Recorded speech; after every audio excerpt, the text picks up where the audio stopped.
যেভাবে সন্ত্রাসীরা যারা সন্ত্রাসবাদ চালাচ্ছে তারা কিভাবে আমাদের দেশের ভিতর ঢুকছে সেটাও তো প্রশ্ন তোলা উচিত।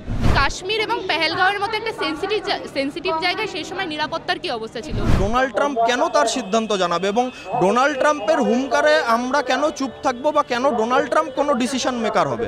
আমাদের কিন্তু প্রশ্ন বারে বারে মনে উঠে আসছে যে এই যে সমস্ত জিনিসগুলো আমাদের সামনে তুলে ধরা হচ্ছে সেটা কি আসলেই সত্যি? পহেলগামে জঙ্গি হামলার পরে কেটে গিয়েছে ৫৫ দিন। প্রায় ২ মাস কেটে গেলেও ধরা পড়েনি একজন আততায়ীও। পাকিস্তানের বিরুদ্ধে সেনা অভিযানের প্রচারে দেশের হয়ে বিদেশের মাটিতে সরব তৃণমূলের সর্বভারতীয় সাধারণ সম্পাদক অভিষেক বন্দ্যোপাধ্যায়। এবার সেই ইস্যুতেই একের পর এক প্রশ্ন ছুড়লেন তৃণমূলের সর্বভারতীয় সাধারণ সম্পাদক অভিষেক বন্দ্যোপাধ্যায়। সোমবার ১৬ জুন এক্স হ্যান্ডেলে তাঁর প্রশ্ন, এখনো জঙ্গিদের খোঁজ নেই অথচ কেন্দ্রীয় সরকার চুপ কেন? সিজফায়ার নিয়েও প্রশ্ন তোলেন অভিষেক। ভারত কবে পিওকে পুনরুদ্ধার করবে? জঙ্গিদের খুঁজতে কেন ব্যবহার করা হচ্ছে না পেগাসাস? বিরোধীদের বিরুদ্ধে যে স্পাই সফটওয়্যার ব্যবহারের অভিযোগ রয়েছে কেন্দ্রের বিরুদ্ধে। তৃণমূলের সর্বভারতীয় সাধারণ সম্পাদকের এই প্রশ্নগুলিকে কিভাবে দেখছেন সাধারণ মানুষ?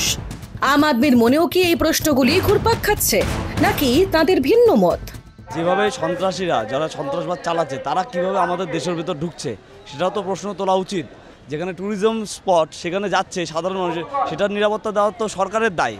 কারণ সেখানে একটা ট্যুরিজম স্পট, সেখানে মানুষ যাবে, তার নিরাপত্তা রাখার দায়িত্ব হচ্ছে আমাদের সরকারের, দেশের সরকারের। তো দেশের সরকারের সেই নিরাপত্তার দায়িত্বটা তারা দিতে ব্যর্থ হয়েছে এই সময়কালে দাঁড়িয়ে। তো সর্বভারতীয় যে সমস্ত দলগুলো আছে তারা সবাই একসাথে বাইরে গিয়ে তারা তাদের মতামত ব্যক্ত করেছে।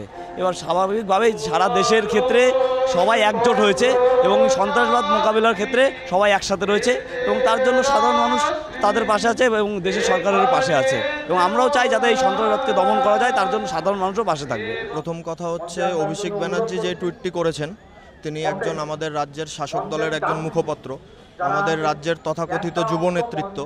তো সেখানে দাঁড়িয়ে আমাদেরও বক্তব্য সেটাই যে পেহেলগামে যেটা হয়েছে সেটার একটা পূর্ণ তদন্ত হওয়া উচিত।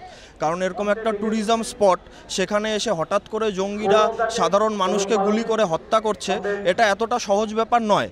যেখানে একটি বর্ডার এরিয়া, তো সেখানে আমরা সহমত, এটা তদন্ত হওয়া উচিত। তো পেগাসিস অবশ্যই অ্যাপ্লাই করা উচিত। সেটা অ্যাপ্লাই করে যদি সমস্ত তদন্তটা করা যায়, সেটা অবশ্যই কেন্দ্রীয় সরকারকে জিনিসটা নিয়ে ভাবতে হবে। আমাদের দেশের সাথে পাকিস্তান অ্যাটাক করেছে, আমাদের দেশের সাথে একটা যুদ্ধকালীন পরিস্থিতি। সেখানে দাঁড়িয়ে সবচেয়ে লজ্জার বিষয় হচ্ছে ডোনাল্ড ট্রাম্প কেন তার সিদ্ধান্ত জানাবে এবং ডোনাল্ড ট্রাম্পের হুঙ্কারে আমরা কেন চুপ থাকবো বা কেন ডোনাল্ড ট্রাম্প কোনো ডিসিশন মেকার হবে? ডিসিশন যদি নিতে হয়, আমাদের দেশের সরকার রয়েছে, আমাদের দেশের স্বরাষ্ট্র দপ্তর রয়েছে, তারা সেই সিদ্ধান্ত জানাবে। যদি পাকিস্তানের সাথে আলোচনার ভিত্তিতে কোনো কিছু করা হয়, সেটা আমাদের দেশের সরকার উদ্যোগ নিয়ে করবে। সেখানে প্রয়োজনে যারা বন্ধু প্রতিবেশী দেশরা রয়েছে দু দেশের, সেখানে বসে একটি বৈঠক হতে পারে। কিন্তু ডোনাল্ড ট্রাম্প, আমার মনে হয় না যে ইন্ডিয়ার হয়ে তিনি কোনো ডিসিশন মেকার যে ডোনাল্ড ট্রাম্প একজন সিদ্ধান্ত জানাতে পারে। আমরা সাধারণ মানুষ জানতে চাইছি কেন্দ্রীয় সরকারের কাছে যে কাশ্মীর এবং পেহেলগাঁওয়ের মতো একটা সেন্সিটিভ জায়গায় সেই সময় নিরাপত্তার কি অবস্থা ছিল? নিরাপত্তাহীনতার জন্য এই ঘটনা ঘটেছে। আমরা চাই না পাকিস্তানে কটা বোমা পড়লো, পাকিস্তানের মানুষ কজন আহত হলো, সেটা আমরা বলছি না। আমরা চাইছি যারা সেদিনকে দোষ করলো, যেই জঙ্গিরা এসে ভারতবর্ষের বুকে নিরাপত্তার অভাবে কেন্দ্রীয় সরকারের অপদার্থতার কারণের জন্যই ভারতবর্ষে ঢুকলো এবং অতগুলো মানুষের প্রাণ গেল, তাদের কি ব্যবস্থা না হলো? আমি জানি না আর আমার সাথে সবাই সহমত পোষণ করবেন কিনা, কিন্তু আমার যেটা মনে হয় সেটা হচ্ছে এই যে পুরো একটা নাটকীয় খেলা চলছে, ঠিক আছে, এর মধ্যে যে এই যে সিজ ফায়ার জিনিসগুলো দেখাচ্ছেন, তারপরে আমরা এদিকে দেখাচ্ছে যুদ্ধ হচ্ছে, কিন্তু বাইরে থেকে এসে বাবা বলে যাচ্ছে যে ট্রাম্প বাবা বলে যাচ্ছে যে যুদ্ধ আমি বন্ধ করে দিলাম, তাই যুদ্ধ বন্ধ হয়ে গেল। কিন্তু আদতে কি সবটা কি এইটাই সত্যি? আমাদের কিন্তু প্রশ্ন বারে বারে মনে উঠে আসছে যে এই যে সমস্ত জিনিসগুলো আমাদের সামনে তুলে ধরা হচ্ছে সেটা কি আসলেই সত্যি? এই যে পেগাসাস যে সফটওয়্যার, যে আমরা জানতে পারছি যে জিনিসটা আছে, কিন্তু সেইটা দমনের ক্ষেত্রে কোথায় ব্যবহার হচ্ছে? যেখানে আজকে আমাদের কেন্দ্র সরকার চলছে, সেই কেন্দ্র সরকার কিন্তু তার বিরোধী পক্ষকে জব্দ করার জন্যে কিন্তু এই সমস্ত প্রযুক্তির ব্যবহার করে যাচ্ছেন।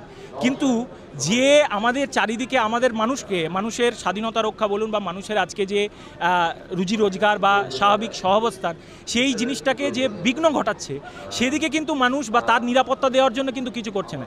এই যে যত জঙ্গি সংগঠনগুলো আছে, সেই জঙ্গি সংগঠনগুলো দমনের ক্ষেত্রে কিন্তু এগুলো ব্যবহার হচ্ছে না, কিন্তু সাধারণ মানুষকে কিভাবে জব্দ করা যায়, বিরোধী পক্ষকে কিভাবে জব্দ করা যায়, সেক্ষেত্রে কিন্তু তারা বেশ আঁটসাঁট বেঁধে এই জিনিসগুলো করে যাচ্ছেন।